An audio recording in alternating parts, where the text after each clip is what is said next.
You can't see it on the outside, but this old industrial neighborhood is an agricultural oasis. Inside this former laser tag arena, about 250 kinds of leafy greens are growing in huge quantities to be sold to local supermarkets and restaurants.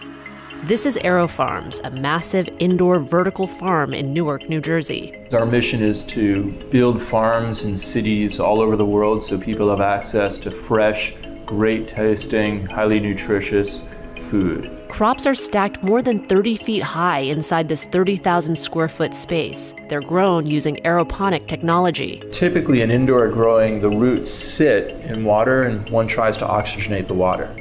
Our key inventor realized that if we missed nutrition to the root structure, then the roots have a better oxygenation. Aero Farms says the root misting system allows them to use 95% less water than a regular field farm.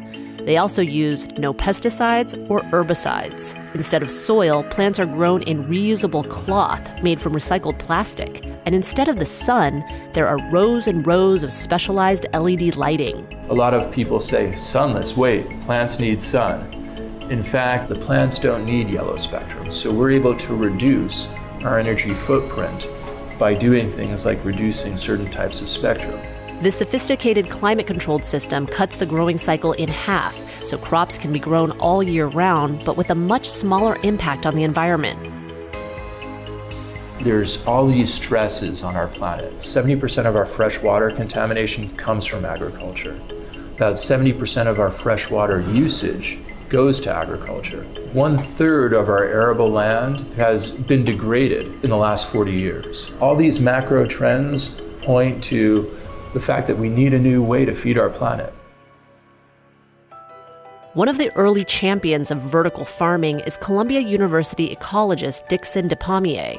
In 1999, DePommier and his students proposed that vertical farms could feed overpopulated cities while using less land and less water. They would also cut greenhouse gases by eliminating the need to transport food over long distances. And the idea is finally taking root. Over the past few years, vertical farms have sprouted all over the world, including in Vancouver, Singapore, Panama, the UK, and around the US. Here in Newark, Aero Farms is building out another new farm in a former steel mill, one that's bigger than a football field. Once it's fully operational, it's expected to produce 2 million pounds of greens a year, all grown vertically.